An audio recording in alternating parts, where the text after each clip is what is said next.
આગળ વાત કરીએ રાજકોટની તો રાજકોટની વિરાણી ટ્રસ્ટની જગ્યા અંગે પુરુષોત્તમ પીપળિયાનું નિવેદન સામે આવ્યું છે।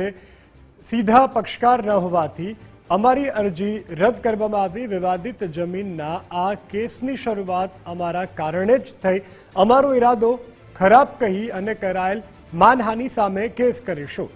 ન્યાય માટે અમે અમારી લડત આગળ પણ ચાલુ રાખીશું। આગામી સમયમાં આ મામલે SSRDમાં અપીલ કરવા જઈશું। હાઈકોર્ટે હાલ આ કેસમાં યથાવત સ્થિતિ રાખવા સ્ટે આપ્યો। અમે જમીનના માલિક ન હોવાના ટેકનિકલ કારણે હાર્યા છીએ।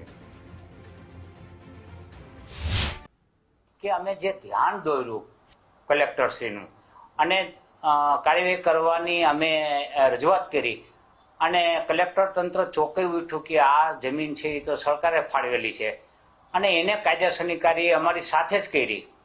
અમે બંને પેરેલલ કાર્યવાહી કરતા હતા અને અમારા એડવોકેટે જે રજૂઆત કરી એ રજૂઆતને તેઓએ એડોપ્ટ કરેલી છે। એટલે આમ સરકારની તરફેણમાં ચુકાદો આવેલ એ ઇનડાયરેક્ટલી અમારી તરફેણમાં પણ ચુકાદો આવ્યો ગણાય।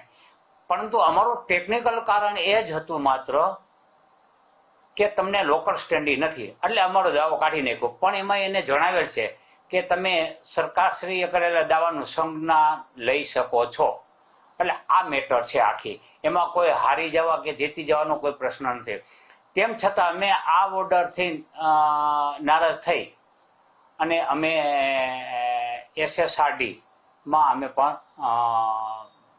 અપીલ કરી રહ્યા છીએ અને હાઈકોર્ટમાં પણ અમે અત્યારે લડાઈ લડી રહ્યા છીએ। એટલે આ જમીન ઉપર આ જમીનના વિવાદ અંગે કોઈ પૂર્ણ વિરામ મુકાઈ જતું નથી।